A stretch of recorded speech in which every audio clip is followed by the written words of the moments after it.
कक्षा षष्ठी विषय हिंदी प्रकरण 14 लोकगीत भाग 3। आज हम भाग तीसरा पढ़ेंगे। पहला और दूसरा हमने आगे पढ़ लिया है। लेखक बताते हैं कि शास्त्रीय संगीत और लोकगीत दोनों की तुलना की गई है और लेखक कहते हैं कि ये गीत लोकगीत हैं वो अपनी लोकप्रियता, अपनी लचक और अपनी सुंदरता की वजह से शास्त्रीय संगीत से थोड़ी सी अलग हैं।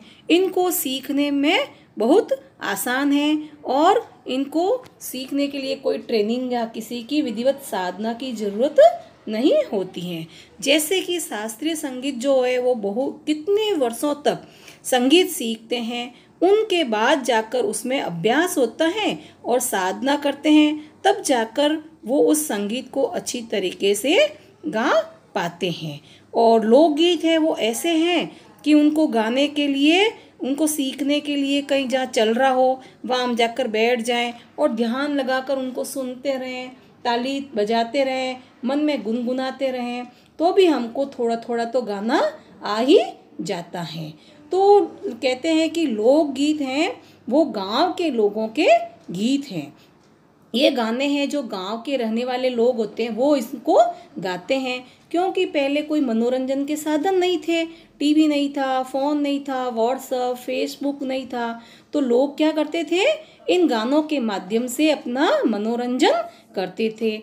चाहे शुभ अवसर हो, शादी हो, ब्याह हो या किसी बच्चे के जन्म होने का हो, तब ये सारे गीत हैं वो गाए जाते थे। तो इन सारे अवसरों पर लोग क्या करते थे, एक स्थान पर इकट्ठा होते थे और मदमस्त होकर गाते थे और अपने भावों को प्रकट करते थे। तो इसमें शास्त्रीय संगीत की तरह किसी ट्रेनिंग की ज़रूरत नहीं होती थी। उनके बाद में इनकी भाषा जो है वो बहुत ही सरल है। इन गानों को गाने के लिए कोई वाद्य यंत्रों का प्रयोग किया जाता था। उनके बारे में बताते हैं कि वो क्या क्या हैं। देखिए, इस वाद्य यंत्र के सारे यंत्र दिए हुए हैं। इसमें झांझ, डमरू, बांसुरी, बीन और करताल या मंजीरा, ढोलक है। जो ढोलक है वो क्या है, मेन है। इसके साथ में तबला भी दिया गया है और इन सारे वाद्य यंत्रों की मदद से इन लोक गीतों को गाया जाता है। तो हमारी लोक संस्कृति की ये क्या है, पहचान है। इसके अलावा ये तोरण है जिसको कि शादी या शुभ अवसरों पर पहले से बजाया जाता था। जब राजा महाराजा को युद्ध जीत कर आते थे, विजय होकर आते थे, तो इस वाद्य यंत्र को बजाया जाता था। अब लेखक ने जिक्र किया है आदिवासी गीतों का। तो आदिवासी गीत यानी कि जो भारतवर्ष के आदिवासी लोगों द्वारा गाए जाते हैं, आदिवासी समुदाय के लोगों के द्वारा गाए जाते हैं। और इनमें क्या प्रमुखता है कि इन गीतों को ये लोग कैसे गाते हैं, दल बनाकर, बड़े बड़े दलों, लोगों के झुंड बनाकर ये गीत गाते हैं। एकदम खुले दिल से इनको गीतों को गाया जाता है। और स्त्रियों का, पुरुषों का अलग अलग दल रहता है, एक दल में भी गाते हैं और वापस सवाल जवाब भी ये करते हैं। उसके बाद लेखक बताते हैं कि पहाड़ी गीतों के बारे में। तो पहाड़ी गीतों के यानी कि पहाड़ के लोग रहने वाले, पहाड़ी क्षेत्र में लोगों के द्वारा गाए जाने वाले गीत होते हैं, वो पहाड़ी गीत कहलाते हैं। इसलिए इनका नाम क्या पड़ गया, पहाड़ी गीत। तो ये क्या है, अर्थशास्त्रीय गीत हैं। इन गीतों को गाने में भी शास्त्रीय संगीत का कोई बंधन नहीं होता है। पहाड़ों में रहने वाले लोग, जनजातीय लोग होते हैं, वो इन्हें गाते हैं। गढ़वाल, किन्नौर, कांगड़ा, हिमाचल प्रदेश के लोग होते हैं, वो इन्हें गाते हैं। उसके बाद में लेखक ने किया है कि देहाती लोगों के बारे में बताया।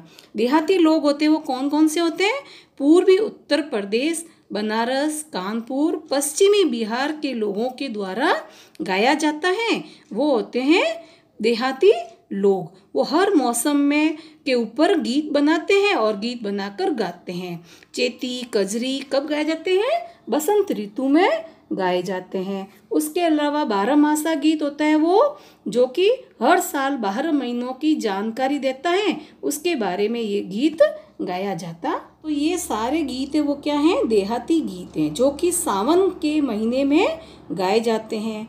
कुछ इसमें से कुछ इसके अलावा ऐसे गीत होते हैं जो कि संस्कार होने पर भी गाए जाते हैं। इनकी भाषा के संबंध में कहा जा चुका है कि ये सभी लोकगीत गांवों, श्री और इलाकों की बोलियों में गाए जाते हैं और इसी कारण ये बड़े आहतकार और आनंददायक होते हैं। राग तो इन गीतों के आकर्षक होते ही हैं, इनकी समझी जा सकने वाली भाषा भी इनकी सफलता का कारण है। भोजपुरी में करीब 30-40 वर्षों से विदेशिया का प्रचार हुआ है। गाने वालों के अनेक समूह इन्हें गाते हुए देहात में फिरते हैं। उधर के जिलों में विशेषकर बिहार में विदेशिया से बढ़कर दूसरे गाने लोकप्रिय नहीं हैं। इन गीतों में अधिकतर रसिक प्रियों और प्रियाओं की बात रहती है, परदेसी प्रेमी की, और इनसे करुणा और विरह का रस बरसता है। जंगल की जातियों आदि के भी दल गीत होते हैं जो अधिकतर बिरहा आदि में गाए जाते हैं। पुरुष एक और स्त्रियां दूसरी ओर एक दूसरे के जवाब के रूप में दल बांध कर गाते हैं और दिशाएं गुंजा देते हैं। पर इधर कुछ काल से इस प्रकार के दलीय गायन का हास्य हुआ है। एक दूसरे प्रकार के बड़े लोकप्रिय गाने आल्हा के हैं। अधिकतर ये बुंदेलखंडी में गाए जाते हैं। आरंभ तो इसका चंदेल राजाओं के राजकवि जगनीक ने माना है, जिसने आल्हा उदल की वीरता का अपने महाकाव्य में बखान किया, पर निश्चय ही उसके छंद को लेकर जनबोली में उसके विषय को दूसरे देहाती कवियों ने भी समय समय पर अपने गीतों को उतारा है। और ये गीत हमारे गांवों में आज भी बहुत प्रेम से गाए जाते हैं। इन्हें गाने वाले गांव-गांव ढोलक लिए गाते फिरते हैं। इसी की सीमा पर उन गीतों का भी स्थान है जिन्हें नट रस्सियों पर खेल करते हुए गाते हैं। अधिकतर ये गद्य पद्यात्मक हैं और इनके अपने बोल हैं। तो उसके बाद अब कवि बताते हैं राजस्थानी लोकगीतों के ऊपर, जो कि कहाँ गाए जाते हैं, मुख्यतः राजस्थान में गाए जाते हैं। तो ये गाने जो हैं वह मुख्यतः कौन से हैं, ढोला मारू गीत हैं। और इसके अलावा मांडवी होता है जो कि राजस्थान में गाया जाता है। ये भी लोकगीत का एक प्रकार है। तो ये लोकगीत आप देखते होंगे और सुनते भी होंगे, है ना। कितने अच्छे लगते हैं सुनने में, गाने में, उसके ऊपर नाचने का तो अलग ही आनंद होता है। तो उसके बाद हम आ जाते हैं गुजराती गीत की तरफ। तो गुजराती यानी हम सबको पता है नवरात्र होती है।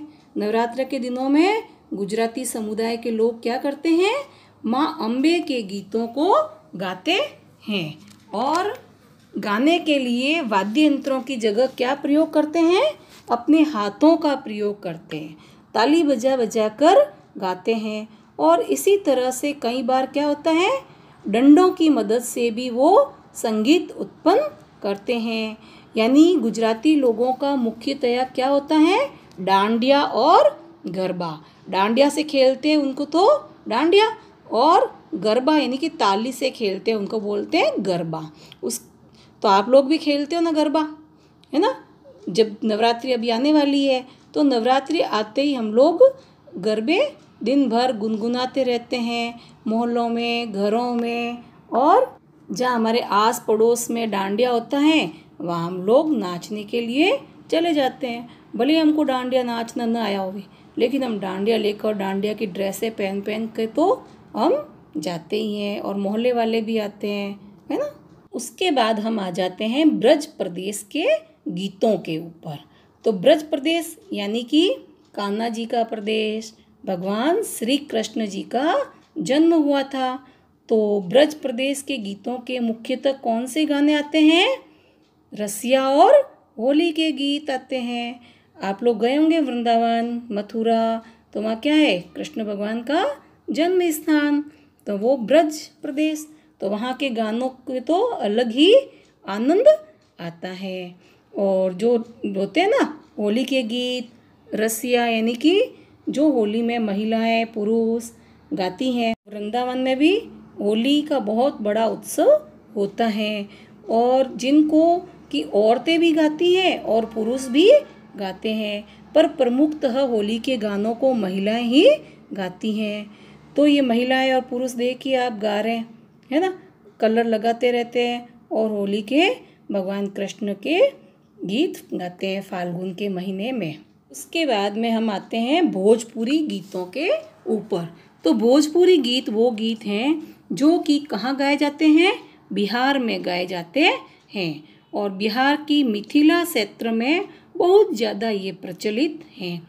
एक कवि थे वहाँ पर जिनका नाम क्या था, कवि विद्यापति। उन्हें मैथिल कोकिल की उपाधि से भी सम्मानित किया गया है। तो विद्यापति थे, वो इतने अच्छे गाने लिखते थे कि उन गानों को प्रमुखतया क्या नाम दिया जाता था, विदेशिया। क्योंकि क्या था कि बिहार क्षेत्र में पहले से बहुत सारे लोग थे, वो मजदूरी करने के लिए कहाँ चले जाते थे, विदेश चले जाते थे, अलग देश में उन्हें ले जाया जाता था। तो जब भारत गुलाम था तो उस ज़माने में उनकी माताएं बहनें, जो लोग विदेशों में नौकरी करने के लिए चले जाते थे तो गुलाम बन के, तो उनकी माताएं और बहनें, उनकी पत्नियां अपने प्रेमजनों के विरह यानी कि बिछुड़ने में, यानी कि उनकी याद में उन गीतों को गाती थी।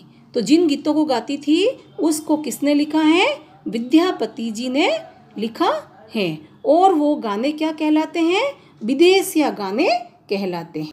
तो आज भी ये गाने भोजपुरी संगीत में बहुत ज़्यादा मशहूर हैं और बिहार की तरफ ये गाए जाते हैं।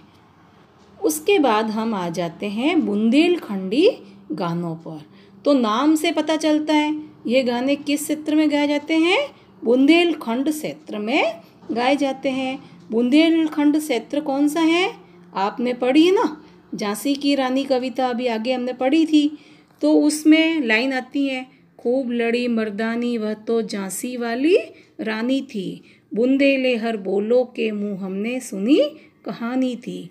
तो यानी कि रानी झांसी और उत्तर प्रदेश का कुछ हिस्सा और ये वाला एरिया है वो आता है बुंदेलखंड के अंतर्गत। तो बुंदेलखंड अपनी वीरता के लिए बहुत ज़्यादा प्रसिद्ध हैं, वहाँ के लोग बहुत वीर होते हैं।